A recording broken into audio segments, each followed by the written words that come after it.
Well, welcome to chapter 12. I have been excited about getting here.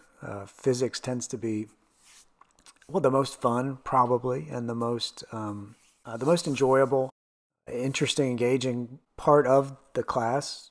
Not that widgets and events and designing UIs and all that kind of stuff it can't be engaging, but physics tends to kind of wrap all your skills together. So everything you've learned, you're going to use to create, games of any sort. And now we're going to add physics on top of it. There are always some students who are a little bit nervous because they don't like physics, right? They think, well, there was a lot of math involved and theory and formulas and memorization, and maybe that's you. Maybe you didn't love physics. The thing is, when I say physics, what I mean is that there's a built-in physics engine. Solr 2D has physics built into it. It will do all the math. It will take care of the formulas. You don't have to memorize anything. And if you're using Drawn to Code, you'll have, direct access to the fundamental forces within physics, and it'll be at your fingertips or at your mouse button. So there is something we have to do first. By default, physics isn't on. Because it wouldn't have made sense to have it on in anything we've done so far. You wouldn't want to use the physics engine, on, say, a button that you put on screen, because then the button would fall off screen. It wouldn't have made any sense. So we do essentially have to set our app up for physics, which involves turning the physics engine on. And there are a couple of other setup variables we have control over, such as the draw mode, which normal is the default, and I don't think we'll get to the other draw modes today. And you have control over gravity. Again, at your fingertips, the default is Y gravity of 9.8 meters per second squared. But you have total control over that. But if we're doing a physics app and it's not working, you might double check that you've set up physics. I'll probably forget as well. By default, Drawn to Code will remind you that it needs to be added, but I do have students who delete it from their stack because they don't really know what it does and it doesn't seem relevant to what they're doing, and then all of a sudden their physics app stops. All right. Again, Solr 2D has this physics engine built in. It's the Box 2D open source physics engine. I know there are lots of different physics engines. This is a fairly simple 2.5D physics engine. It is not a 3D physics engine like Unreal or Unity. This is more of a flatter two-dimensional physics engine, which would be useful for lots of different games that you've probably played.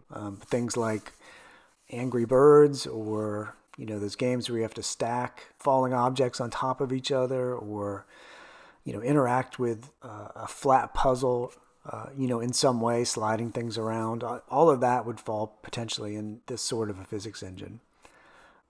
Once you create and add a physics body, you have easy control over three main things. Number one is gravity. Number two is interactions with other physics bodies.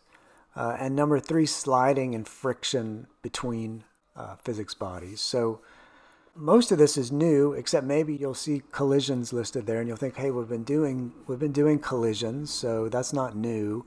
But actually we've been doing overlap. We've been checking to see whether two display objects of any type overlap in any way. They weren't physics bodies, and although we could have used overlaps to tell when two display objects touched each other, and then we could have written math to propel them apart in some way. The thing is, if you wanted to do something like that, then you'd really want to turn on the physics engine and let it do all the math for you. All right, I want to start with just a simple demonstration of the physics engine, which is a bouncing ball. Okay, so if we wanted a ball, when I say ball, at this point I just mean a circle, we would add a circle. And you could put it anywhere you want. You could resize it. You could change the color. I'm just going to start with a circle, and I'm going to leave it default size and default shape.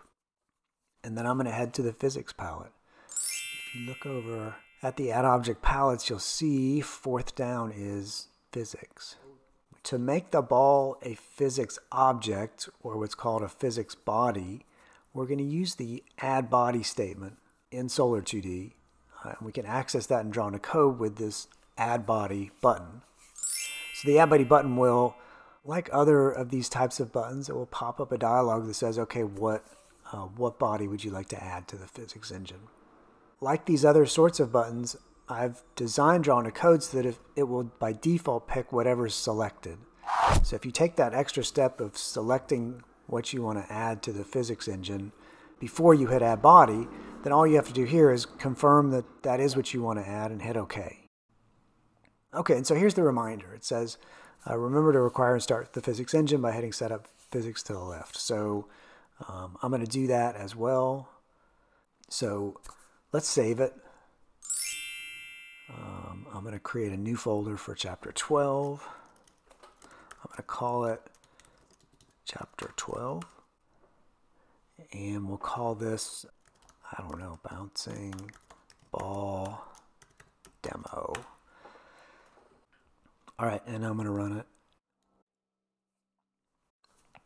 And it might be surprising. You might be looking at that and thinking, well, wait a minute, you said you were going to create a bouncing ball, and I didn't see a bounce. So it doesn't bounce because I didn't put a ground. I didn't put anything for it to bounce off of.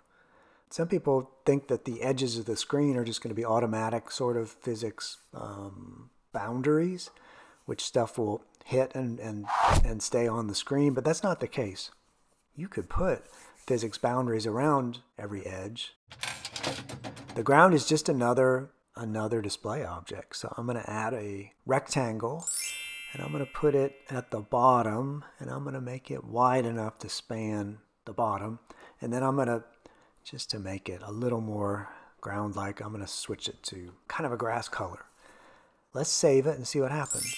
And you might be saying, wait a minute, this is not going to work because I forgot to add it to the, I didn't forget, but I haven't added it to the physics engine. So a display object that is not added to the physics engine is not part of the physics world the ball is in. It is just something like a painting, on screen. The ball ignores it completely. That's not what we want. So I'm going to select the ground, and I'm going to head back over to the physics palette, and I'm going to add it as a body by hitting add body. And again, I had that selected first, so yes, the rectangle is what I want. Okay. I'm going to save it and head over here, and I'm going to relaunch it so that you guys can see what's happening. I may relaunch it a couple times, but this might be hard for you to see, but the ground is dropping along with the ball. So just because we put it at the bottom of the screen and made it green like grass, that doesn't mean somehow that Solr 2D knows that it's supposed to be, a stationary object. We do have to tell it that we want it to be stationary. So we're going to do that by editing or working on the add body statement for the rectangle. So with it selected, here's the physics settings that are at our disposal. And we're going to get to all of these for the most part over the next several weeks. The one I want to talk about now is this one here, which currently says dynamic. This is the type of physics body, and the default is a dynamic physics body. That is a regular physics body that falls under the force of gravity. So we made the ground a dynamic physics body, therefore it fell under the force of gravity. So we want to change that. And this is one of these toggle buttons I use just because they're fairly compact and easy. I'm going to click all the way through it, but static is the one we want. So the second option is static. We could also make it kinematic, which I'll talk about in a second. So dynamic, static, kinematic. Dynamic's the default. Static is what we want for something like the ground. So I'm going to save it a third time, and hey, okay, it works. Let me relaunch it. The ball is now hitting the ground and bouncing. It is not a great bounce. Certainly you may be looking at it and thinking, wow, the ball is flat. We need to add some air. I don't know. So again, we have total control over this physics world. So let's edit the circle's body. I guess while I'm at it, let me name the shape of the ball so that Now it'll show up in the stack saying the ball, and the add body will also say for the circle ball in case we have multiple circles. Again, naming your display objects can really help making your stack more readable, both by yourself and by people you're working with. So, but I'm in the object to the add body for the circle. And if you look, these are three of the most basic things that we can control, and we can just do it with sliders. So bounce, you might infer this, allows you to adjust the bounciness of the object. That is, how much energy is returned to it after a collision. 0.3 is the default in Solr 2D, so I matched that in Draw No Code by setting the slider at 0.3. 0 means no bounce at all, and 1 means perfect bouncing, which means 100% of the energy is returned to the object.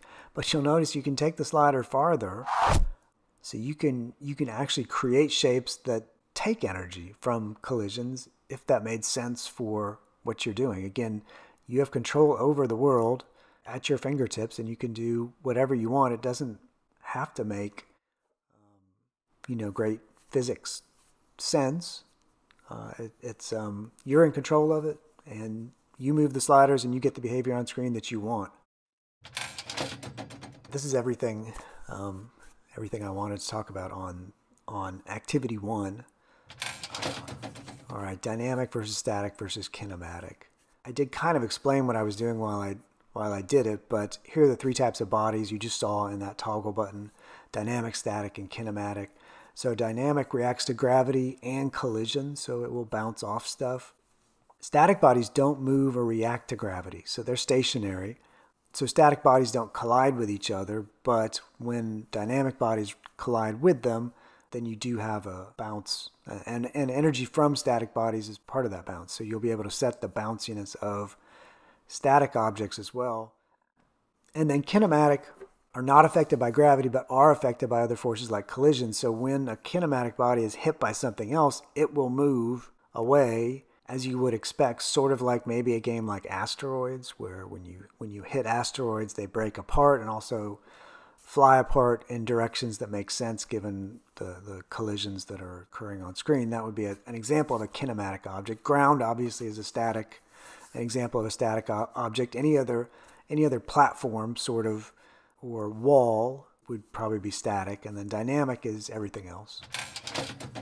We just did this, but to explain it in a little bit more detail, you have control over the bounciness. If you're coding by hand, we're going to use the bounce attribute. So syntactically, if you peek at the code, we're using a table called physics. Add body's the function. We add a specific body, the ball, and then this is a table. We know it's a table because it's enclosed in curly braces, and it's a table of key value pairs. And this is just as one key value pair, which is the bounce. So editing code directly, that's how you'd adjust the bounce. And Draw No Code, obviously, you move the slider left and right. Let's jump back to the bouncing ball and do another tweak to it. And you might have already tried this since I gave you a little bit of a preview that could do this. You can go past 1. So let's go a little past 1 and see what happens.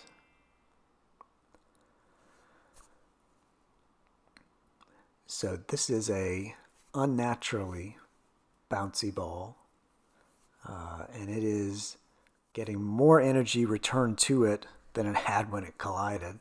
So it keeps bouncing higher and higher, and it will keep doing this. So if you have neighbors upstairs, this might be a problem. The ball could well be reaching into the rooms above you, our apartments above you. You might want to stop the simulator before you get complaints. All right, so I've got a little activity I want to work together with you, so that you're experimenting as well. I have several different ball types: golf ball, soccer ball, quaffle ball, bowling ball, a meatball with no sauce because we don't want to get messy, and then a Play-Doh ball. So the idea is to play around with the bounce until we get something that looks to us like these different types of balls. So golf balls are very bouncy on a hard surface. Soccer balls are also quite bouncy. Quaffle balls, not that bouncy, I don't think. I actually haven't played Quaffle. A bowling ball, not particularly bouncy. Meatball, even less so. And then my thinking is that the Play-Doh won't bounce at all, or very little, will just stick to the ground when it hits it. So we've kind of already done very bouncy and medium bouncy. Let's try for some of these less bouncy options and see if it's at all difficult to get the ball to act in the way that you want it to. So right off the bat, you would think, well, let's crank the bounciness down. Let's go from the default of 0.3 to 0.2. So we've just cut a lot of bounciness out of this. And indeed, there's very little bounce left. I don't know if it looked exactly meatballish, but it certainly was not impressive. It might look, let me reload it. It might look bowling ballish. What do we get? 3 good bounces? Let's try 0.1 and see what we get. Back to the bounce. Well, it's actually very similar. So if you're following along, I think what you would have seen is something very similar to the last example, and yet we cut the bounce in half. So it's still maybe bowling ball, I don't know, territory. Let's just zero it out. No bounce at all. Run it. Well, it looks almost the same. If you're following along, you probably are replaying it and thinking, well, no, wait a minute. A bounce of 0 says no energy is returned to the object as the collision ends, and yet it's bouncing. So the issue here is, it's not a great puzzle, but there's 2 objects on screen that are colliding, and they both have bounce values. Even if this was, say, Play-Doh, the ground is still set to the default 0.3 bounciness. Right? So even if, or even let's think about a bowling ball. If you dropped a bowling ball on the ground, even if it's pretty mushy ground, it might bounce a tiny bit. Or if you dropped a bowling ball on a trampoline, it's going to return way more energy, and it would go flying more than likely. So we need to adjust the ground. We have to say, what is it that we're hitting? Is it very springy, or is it not? Is it more sort of inert? So heading back to the ab body for the rectangle, here's its bounce slider, and that's what we're going to do. We're going to take the bounce away from it. We're going to say no, it has no bounce at all. It is completely inert. And let's see if we now get, yeah, I'll do it again. This actually looks strange, right? Because now we're used to things bouncing, and instead it accelerates into the ground and slams into the ground and comes to a complete stop. That is how you would get no bounce at all. And I do that just to remind you that it's not only the bounciness of the object, it's not only the bounciness of your Play-Doh ball, it's also the bounciness of things that it collides with that's going to drive what happens on screen. We also have control over several different things in the object details panel. So in addition to bounce, we have friction and density. So friction is the resistance of a body when it slides against another body. So something like sandpaper against each other is high friction, whereas your hand sliding across a wet window or a piece of glass is very low friction. The density is the mass of the body, which is in no particular unit, but I believe the default for Solar 2D, they say, is something along the lines of wood, so medium kind of density. So we can also play around with the density of the object, which we did not do, but obviously, for instance, a bowling ball would be far denser than an inflated ball of some sort, and so you could play around with that as well.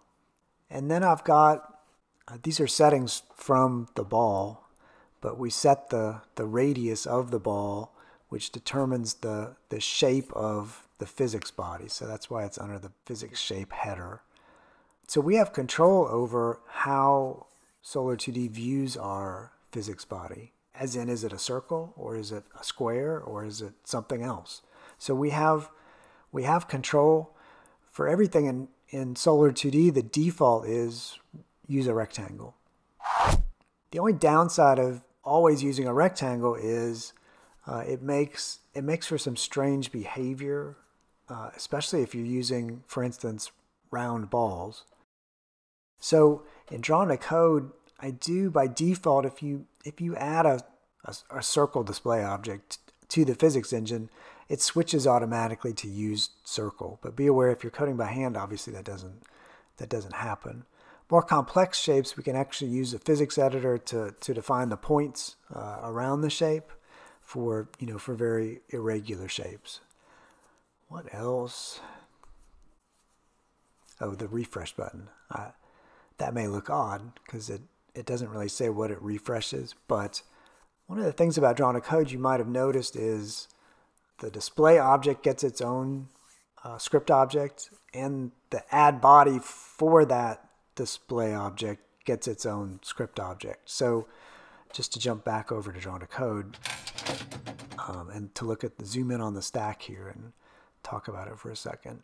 But you'll see, for instance, the ball is object 1, and the add body script object for object 1 is object 2, and they're separate. And that's done on purpose. One of the reasons is I may decide after the fact I want to change this. I want to make some adjustments to it.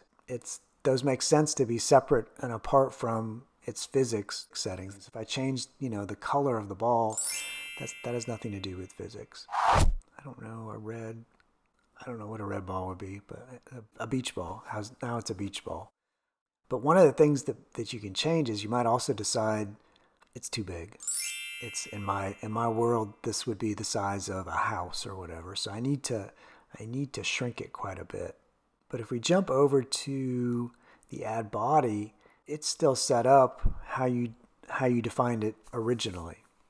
So that would actually get us a little bit of a weird behavior. If you want to save it and look at it, this is actually also the subject of another future slide, but you'll see that the ball hits the ground and then just stops because the physics body is bigger now than the drawn circle. So if we want to keep them in sync, you just hit the update button, and Draw No Code will look at the radius and update the settings or the setting there for the ball. Again, we have this set on some fairly weird settings with 0 bounce, which isn't very fun, but it is just hitting there and sticking. That's the update, the role of the update button. You might ask, well, why don't you do that automatically? I thought about it, but the problem is sometimes it's actually nice to have a little bit of a difference. As an example, I'm going to make this a little bigger. If I head over to the circle and update it, now it's updated it to 25, but I'm actually going to change it and make it a little smaller. Not that much smaller, my gosh. Oh, wow. Anyway, I've made the ball radius smaller than its physical appearance. What you'll see is, it didn't bounce, but if it did, what you'd notice is the ball is indented into the ground a bit, which is a little actually more realistic. I mean, it looks, right, it looks more correct. Especially in this example where it's just hit the ground with a thud and not gone anywhere. That actually looks right. So you can play around with this physics shape as distinct from the circle shape to get effects like this. And that's one of the reasons I keep these separate. This is what I wanted to talk about next, and I should have switched the Keynote slide to it. I said I had a slide coming up, but I didn't actually move it to the slide coming up. I think this is what we just talked about. Because it does get confusing to have a game with all these different display objects and all these separate physics bodies, you end up obviously with a much bigger stack. And then it can also be confusing when you decide, I want to change something about the ball. You have to think, well, am I changing the display object or am I changing the physics body? Because you'd select, two different script objects in the stack depending on what it is you wanted to adjust. But but you just want to ask yourself, well, am I adjusting, say, the bounciness of the ball, or am I adjusting, say, the color of the circular display object that is visually my ball? Okay, and then the other reason I keep them separate is that lots of times, I don't know about lots of times, but frequently, let's say we want to create the physics body, we may not want it to be a physics body yet. Like one of the bonus games that I give you in the chapter downloads has a bunch of balls queued up ready to drop. Well, I don't want them to drop yet. I only want the next ball to drop when the user taps it. So I've created all the display objects and put them on screen where I want them, but I don't want them to start dropping until the user taps one of them. And then I want it to drop. So I don't want to add it as a physics body until that tap occurs. So I would, in an example like that, I would put the add body script object inside of the tap handler, so that although the ball display object was on screen and has been on screen, it does not drop until the user taps it. That's the other big reason why we want and need these to be two separate script objects. I know that does throw people. Not everybody. It may not throw you at all, and that's awesome. But it is one of the things I've learned I need to emphasize a little bit straight away. All right, that's about what I plan to get to today. The next thing we're going to do is images and irregular shapes, and then start to do more complex examples that include, well, I don't know, more gamey elements where stuff ricochets in different directions, and we'll keep moving in that direction over the course of the next few weeks, adding more and more to your, to your gaming skills. So I hope you're enjoying it.